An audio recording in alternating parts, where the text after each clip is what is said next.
ખબર છે તમે રોજ કામ કરીને રોજ ચાવાના જ છો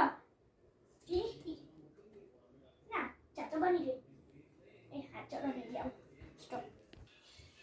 એ હા લાવું છું